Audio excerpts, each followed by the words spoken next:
एक 7 साल की लड़की को मैथ पढ़ा रहे टीचर ने पूछा, अगर मैं तुम्हें एक सेब दूं, फिर एक और सेब दूं और फिर एक और सेब दूं, तो तुम्हारे पास कितने सेब हो जाएंगे? लड़की ने कुछ देर सोचा और अपनी उंगली पर जोड़ने लगी। 4 लड़की का उत्तर आया। टीचर थोड़ा निराश हो गया। उसे लगा कि ये तो कोई भी बता सकता था, शायद बच्चे ने ठीक से सुना नहीं। टीचर ने मन ही मन सोचा। उसने पुनः प्रश्न दोहराया, ध्यान से सुनो, अगर मैं तुम्हें एक सेब दूं, फिर एक और सेब दूं और फिर एक और सेब दूं, तो तुम्हारे पास कितने सेब हो जाएंगे? लड़की टीचर का चेहरा देखकर समझ चुकी थी कि वो खुश नहीं है। वह पुनः अपनी उंगलियों पर जोड़ने लगी और सोचने लगी कि ऐसा क्या उत्तर बताऊं जिससे टीचर खुश हो जाए। अब उसके दिमाग में ये नहीं था कि उत्तर सही हो, बल्कि ये था कि टीचर खुश हो जाए। पर बहुत सोचने के बाद भी उसने संकोच करते हुए कहा 4। टीचर फिर निराश हो गया। उसे याद आया कि लड़की को स्ट्रॉबेरी बहुत पसंद है। हो सकता है सेब पसंद ना होने के कारण वो अपना फोकस लूज कर दे रही हो।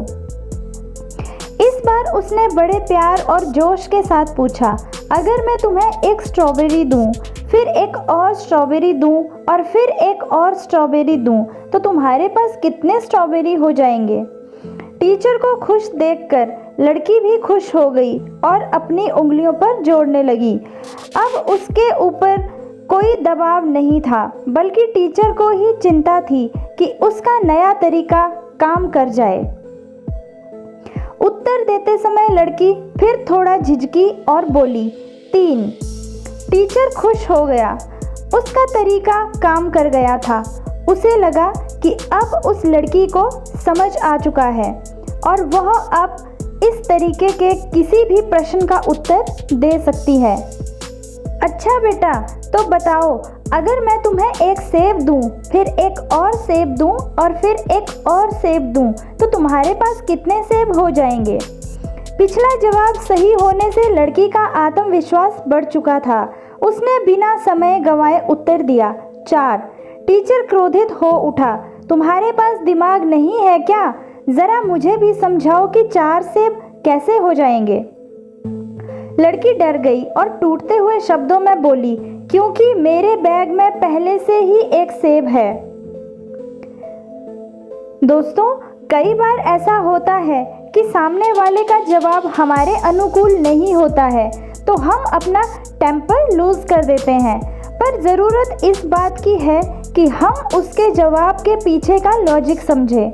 विभिन्न माहौल और कल्चर्स में पले बड़े होने के कारण एक ही चीज़ को अलग अलग तरीके से देख समझ सकते हैं। इसलिए जब अगली बार आपको कोई अटपटा जवाब मिले, तो एक बार ज़रूर सोच लीजिएगा कि कहीं ऐसा तो नहीं है कि आप भी छुपे हुए सेब को नहीं देख पा रहे हैं। तो दोस्तों, आपको यह छोटी सी कहानी कैसी लगी? कमेंट बॉक्स में ज़रूर बताइएगा। वीडियो को पूरा देखने के लिए आपका दिल से धन्यवाद। कहानी पसंद आई हो तो लाइक कीजिएगा, कमेंट्स कीजिएगा, शेयर कीजिएगा। चैनल पर नए हैं तो चैनल को सब्सक्राइब कीजिएगा। धन्यवाद।